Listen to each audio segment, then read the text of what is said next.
Assalamualaikum warahmatullahi wabarakatuh. Bismillah, alhamdulillah, wassalatu wassalamu ala rasulillah, wa ala alihi wa mawalah, amma ba'd. Yang kami hormati Bapak Ibu, saudara-saudara, sahabat-sahabat, kawan-kawan, rekan-rekan, teman-teman, dan adik-adik semua. Alhamdulillah kita bisa bertemu kembali dalam Ainur Rafiq Dawam untuk edisi yang ke-109 ini kita ingin menyampaikan terkait dengan eh, peringatan hari ini yaitu tanggal 9 September 2022. Bapak Ibu yang kami hormati, saya kira kita semua paham bahwa di Indonesia tanggal 9 September itu diperingati sebagai Hari Olahraga. Hari Olahraga. Hari olahraga ini bertepatan dengan tanggal 9 September karena mengambil momentum pembukaan PON pertama yang dilakukan atau yang diselenggarakan di Surakarta di tahun 1948 itu dibuka oleh Bapak Presiden Soekarno tanggal 9 September. Nah, oleh karena itu, kemudian ditetapkan tanggal 9 September sebagai Hari Olahraga Nasional atau Hari Olahraga di Indonesia. Eh, Sebagaimana kita ketahui bersama bahwa untuk peringatan di tahun 2022 ini, temanya itu adalah bersama cipta prestasi. Memang Bapak Ibu, saudara-saudara dan adik-adik semua, sahabat-sahabat, memang terkait dengan prestasi ini sebenarnya menjadi harapan kita semua. Dan tentunya sebenarnya untuk prestasi ini bukan hanya yang terkait dengan olahraga, tetapi juga yang lain. Nah, bagaimana dengan konteks pendidikan di Indonesia?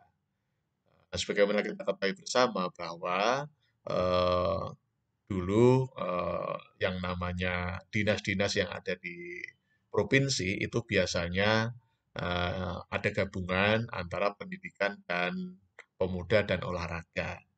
Nah, kalau dinas di provinsi itu biasanya gabungan, tetapi kalau di pusat itu sudah dipisah, Kementerian Pendidikan, Kebudayaan, Ristek, dan satu lagi adalah eh, Kemenpora, Pendidikan pemuda dan olahraga. Ada beda ya.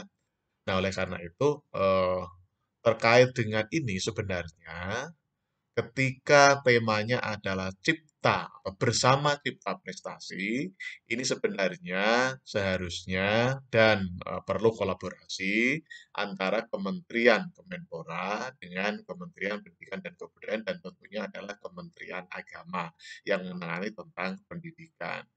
Karena dengan diberlakukannya kurikulum merdeka yang bukan hanya mengoptimalkan potensi-potensi logik matematik ya, yang dimiliki oleh para siswa atau juga verbal linguistik, tetapi juga mengangkat, mengembangkan, mengoptimalkan potensi istilahnya adalah kinestetik kinestetik fisikal. Kinestetik fisikal itu adalah kecerdasan atau potensi yang dimiliki oleh semua manusia, mulai dari siswa TK atau RA, siswa MI atau SD, siswa SMP atau Madrasah Sanawiyah, siswa Madrasah Aliyah atau SMA, eh, itu adalah bibit-bibit unggul untuk menghasilkan prestasi di Indonesia.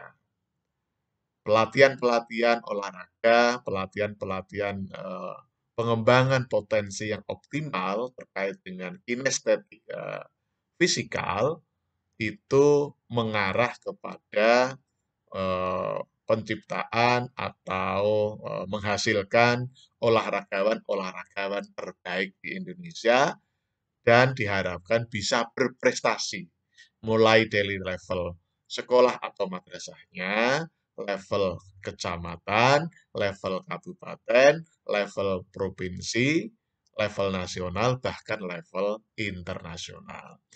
Dan memang untuk mengoptimalkan potensi atau kecerdasan kinestetik fisikal ini yang merupakan salah satu dari 9 kecerdasan yang harus dikembangkan oleh kurikulum Merdeka kepada siswa-siswi kita, ini menjadi salah satu kelebihan dari pelaksanaan kurikulum Merdeka yang harus mengoptimalkan seluruh kecerdasan, semua potensi yang dimiliki oleh siswa-siswi kita. Nah, terkait dengan Hari Olahraga Nasional atau Hari Olahraga yang jatuh pada tanggal 9 September ini dengan tema peringatannya adalah bersama cipta prestasi, maka kolaborasi antara Kementerian Pendidikan dan Kebudayaan, Ristek, kemudian Kemenpora, kemudian persatuan-persatuan olahraga, ada PBSI, ada PSSI, kemudian ada Perbasi, PBVSI, dan sebagainya, itu harus melakukan kolaborasi untuk mewujudkan, untuk menciptakan prestasi bagi siswa-siswi kita, pemuda-pemudi Indonesia, itu terkait dengan kompetisinya, mulai saat ini sebaiknya dilakukan secara transparan, jujur, dan tidak melakukan istilahnya sepak bola gajah. Nah, atau pengaturan skor. Karena kalau sistem kompetisinya masih menggunakan model-model pengaturan skor, kemudian memenangkan yang seharusnya tidak menang, atau menjuarakan yang seharusnya tidak juara, itu justru itulah yang menghambat prestasi siswa-siswi kita, pemuda-pemudi kita, putra-putri kita, dan para olahragawan-olahragawan di Indonesia. Kompetisi di berbagai lini, mulai dari level sekolah atau madrasah, level kecamatan, level kabupaten, dan level provinsi, bahkan level nasional, kita mulai membiasakan menyampaikan dan menjuarakan yang juara, dan menjuarakan atau memberikan medali perak kepada yang mendapatkan perak. Jadi kita tidak menjuarakan yang seharusnya tidak juara. Nah, ini kadang-kadang kompetisi kita, karena ada satu pressure dari pihak tertentu, kemudian kita melakukan pengaturan skor, pengaturan nilai, pengaturan juara, dan sebagainya, dan sebagainya. Yang sebenarnya adalah bukan juaranya. Nah, oleh karena itu, transparansi, kejujuran, keterbukaan terkait dengan penilaian, penjurian, kemudian skor, itu harus diberikan secara sewajarnya, secara alamiah, dan secara natural. Kalau memang sang juara itu memang yang terbaik, maka berikanlah dia juara pertama. Kalau kita menciderai seperti itu, sebenarnya kita sudah menciderai dari filosofi olahraga yang kita kenal dengan istilah sport. Sport, ada istilah sportivitas, ada istilah kejujuran, ada istilah yang juara menjadi yang juara dua menjadi juara dua, dan yang juara tiga menjadi juara ketiga. Kita hilangkan tradisi menjuarakan yang seharusnya tidak juara. Jadi seharusnya dia juara tiga, tetapi dijuarakan pertama. Saya kira tradisi yang semacam ini, kebiasaan yang seperti ini harus mulai kita cegah untuk menyongsong Indonesia Emas di 2045. Sekali lagi, kurikulum Merdeka memberikan porsi yang sangat besar terhadap pembinaan, pengembangan, optimalisasi 9 kecerdasan, salah satunya adalah kecerdasan kinestetik fisikal. Dan ini sangat pas terkait dengan Hari Olahraga yang diperingati secara nasional di tanggal 9 September tahun 2022 ini.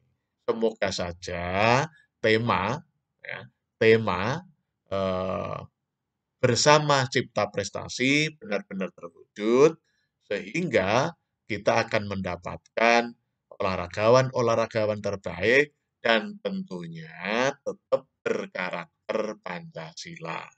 Bagi yang beragama Islam tetap berkarakter keislaman, bagi yang beragama Katolik tetap berkarakter Katolik atau kekatolikan, bagi yang beragama Hindu tetap berkarakter kehinduan, bagi yang beragama Kristen tetap berkarakter kekristenan, bagi yang beragama Buddha tetap berkarakter kebudaan, bagi yang beragama Konghucu tetap berkarakter kekonghucuan. Karena ini merupakan implementasi dari sila pertama ketuhanan yang Maha Esa. Jangan sampai nanti ada olahragawan kita yang sudah juara dunia, kemudian melecehkan Tuhannya, kemudian melupakan Tuhannya, sehingga menyimpang, menyeleweng, dan mengkhianati ajaran-ajaran dari Tuhannya. Sekali lagi, selamat Hari Olahraga Nasional tahun 2022 di tanggal 9 September ini dengan tema bersama Cipta Prestasi, kolaborasi dari berbagai pihak, mulai dari Kemenpora, Kemendikbudristek, Kementerian Agama, kemudian seluruh organisasi olahraga di Indonesia seperti PBSI, PSSI, PBVSI, dan sebagainya, itu mampu melahirkan olahragawan-olahragawan terbaik Indonesia dan berprestasi secara nasional bahkan internasional dan tetap berketuhanan yang Maha Esa. Barangkali demikian, kita ucapkan tagline kita, sukses di dunia, bahagia di dunia. Sukses di akhirat, bahagia di akhirat. Amin, amin, amin. Terima kasih. Wassalamualaikum warahmatullahi wabarakatuh.